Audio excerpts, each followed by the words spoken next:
My FPL Game Week 27 team selection. In today's video, as usual, we're going to look at how my team fared in Game Week 26 as well as how my team is shaping up going into yet another early deadline. This one is a midweek deadline, so don't forget to set your team. Deadline is supposed to be 4. First game is supposed to be 8:30, so I'm guessing deadline is going to be 7 p.m. So don't forget to set your teams, guys. This video is brought to you by myself, FPL.CARNAGE, in association with GW27. So, in game week 26, my team scored a total of 91 points, a massive green arrow jump from 340 to 270k overall world ranking. In goal, I had Pickford. I was really excited, at the possibility of an Everton clean sheet. Leading into the game in the second half, they were leading 2-0, although I knew it was a bit far-fetched because there was every probability that Manchester United was going to score right in that game come second half. Unfortunately for Pickford, he conceded 2 goals, didn't get any save points, so he returned just 1 point for me in goal. In my defense, I had Gabriel. I really did think it was going to be yet another clean sheet for Arsenal, or rather back-to-back clean sheets for the first time in a while. They ended up losing the game to West Ham 1-0. Gabriel hasn't really returned any attacking we haven't seen any attacking return from him. Clean sheets are a bit scarce for Arsenal as well these days, so it makes me question whether he is a necessity at this point, considering his price tag, right? But yeah, 2 points from him. Arnold against City, 2-0 clean sheets. Currently, I think he's going to be getting a lot of, minutes, probably finishing a lot of games compared to when, Bradley was fit, where he could get subbed off at the 60th minute or 70th minute mark. But yeah, a 2-0 win against City, 6 points from that game. Robinson, 1 point, lost 2-0 to Crystal Palace at home over the weekend. In my midfield, I have the king of FPL, Mohamed Salah himself, was my captain, returned a goal and assist against Manchester City, one of his favorite opponents. Two-face in the Premier League, 28 points as my captain. Cole Palmer was my second midfielder. It is really, really getting exhausting having a player at 11 million and not having him return more than 2 points for about 5 weeks in a row. But let's hope that his fortune turns in, the next few weeks, fixtures coming up. 2 points from him. Cliver, 2 points from him as well in their game against Wolves. Unfortunately for them, the Zabani got a red card in the first half, and Wolves were able to capitalize and see out a 1-0 win at the Vitality Stadium.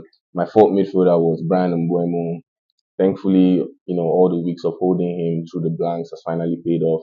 He returned a goal and assist as well in their game against Leicester and returned the 14 points. Kudos to those that went captain Mbuemo as well for the early kickoff. In attack, I had Alexander Isak, scored a brace in the game against Nottingham Forest to help his team get a victory against them. Chris Wood was only able to return an assist in that game versus Newcastle, but 5 points for him, 13 points for Ishak, and my one and only transfer for game week 26 was Mateus Cunha, who got the one and only goal in the game against Wolves versus Bournemouth over the weekend. Returned a 9 pointer, also got maximum bonus points. I also had Emery as my assistant manager. Thankfully, he was able to stage a comeback against Chelsea to enable him get 8 points as my assistant manager. I had Rogers on the bench with 2 points. Veltman didn't, wasn't in the squad for the game, for Brighton's game, and then Lewis Hall with 2 assists and 2 bonus points in the game against Nottingham Forest to return a 9 pointer. So this is how my team looked basically in game week 26. Like I said, 91 points overall, massive green arrow, a lot of positives to take going into game week 27, as we also plan for the first blank game week of the season in game week 29. So in game week 27, I'm going to have Pickford in my goal, no changes there. He's going away to Brentford. Brentford, like we know, have a really good home, attacking record. I do see Everton conceded in this game. It may be a really good high scoring game as well, probably 2-2, 3-1, 3-2. You could see goals from both sides, right? So I do expect Pickford to try to get a lot of save points from this game. It could also be a really, really still game, right? They could end up playing 0-0.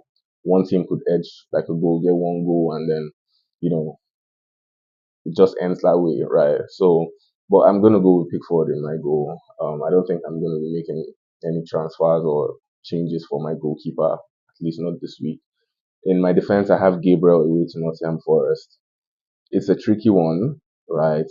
Going away to the Forest ground. Forest have this potential to actually hurt Arsenal on the transition, saying that Arsenal would want to hold more of the possession. Uh, I think Wood possibly would get something out of this game. I don't see Arsenal keeping a clean sheet in this game. Forest will be trying to look to bounce back from their loss. So will Arsenal, but I think it's going to be a tough game for both sides, anyways. But yeah, Gabriel is my first defender. Arnold will be my second defender at home to Newcastle. We know how the Liverpool Newcastle game always, goes. It's a high scoring game. I'm hoping for an attacking return from Alexander Arnold. Like he has returned at least 4 weeks now in a row. So I hope that he's able to keep up that attacking momentum going into the game against Newcastle. My third defender rather is going to be Anthony Robinson, right? He is going away to Wolverhampton. I think Fulham will be looking to try to come away with a win in this game. It's going to be tough because Wolves are actually, looking to pick up on momentum and build off that win against Bournemouth. So it's going to be a high scoring game, but I do hope and expect something from the defender with the highest, most assists currently in the Premier League, right? So I'm going to be going with Robinson as my third defender. In my midfield, I have Mo Salah at home to Newcastle, a really, really fantastic record against them. I do see him getting maximum haul out of this. He's 19 points away from breaking his own, you know, highest point tally in a season that he set a few years back when he just joined the Premier League. Um, I do think this is going to be an end-to-end game. We can expect a lot of goals from, the attacking players that they have in Liverpool team, in the Newcastle team. So Salah is definitely going to be my captain going into this game week. Mbuemo is my second midfielder at home to Everton. I think he would keep up the momentum. His form would continue to sail going into this game against Everton. Everton have been a really great side so far as when Moyes took over, but I think Mbuemo just gets an edge in this game and gets maybe one or two goal returns as well. Brighton, Clivert is going away to Brighton. Brighton haven't been known for a really great defense. I think with the presence of Evan Nilsson back gives them that sharper attacking edge. So Clivert as well starting in behind Evan Nilsson, also being on penalty duties, just looks like a no-brainer to start in my team. Palmer, my fourth midfielder at home to Southampton. Southampton currently have a lot of injuries going into this game. I think Howard Bellis is still injured. Bednarek is suspended for that game. We've also heard that Wesley Fofana is potentially back in the starting XI for Chelsea in this game against Southampton. So it could be a confidence booster for the Chelsea players, right? Kopama is due a return. He hasn't returned in his last 4 or 5 games. And he had a really, really high XG in the first, the away game where they won 5-1 to Southampton. Yet he scored a goal, but he could have really gotten more out of that game. I do think he's a potential captain pick if you're looking to go against the template, which is Salah. But it's a high risk saying that his game is before Salah's game, and you don't want a situation where he doesn't haul and then you are, just absolutely scared going into the Wednesday fixtures, right? But yeah, Ishak, my first attacker up front, away to Liverpool. He has a great record against them as well. I think he can get something out of this game. Wood, like I said, at home to Arsenal, currently the highest goal scoring player for Nottingham Forest this season. I back him to get something out of this game. Arsenal have been plagued with a lot of injuries. Yes, they have, a decent defense, but I do think that the wingers of Nottingham Forest wingers should be able to exploit Arsenal's, defensive lapses and get something into the box for Chris Wood to actually get round, to. And my third attacker is Cunha at home to Fulham. His fixtures have turned for the better, and he has been on terrific goal scoring form, delivering attacking returns in his last 3 games. So he's going to be my third attacker going into this game week. On my bench, I have Rogers, I have currently Lewis Hall and Veltman. I do want to make a defensive, transfer, potentially Aid Nuri going into this game week because Wolves fixtures turn. Uh, so yeah, that may be the one transfer I'm looking at, moving to, or possibly a West Ham asset, maybe Ariola or Wan-Bissaka. But this is what my team looks like. If you have any questions, please leave them in the comment section.